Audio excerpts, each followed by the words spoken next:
حکماء کے اقوال کو نقل کرنا اور حکماء اور ارباب بصیرت، ارباب دانش کے مقولوں کو ذکر کرنا اللہ تبارک و تعالی کی سنت اور طریقہ بھی ہے۔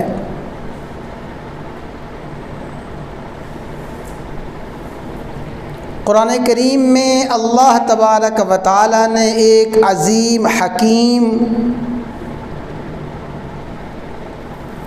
عظیم دانشور، عظیم صاحب بصیرت حضرت لقمان کے حکیمانہ اقوال کو ذکر فرمایا ہے۔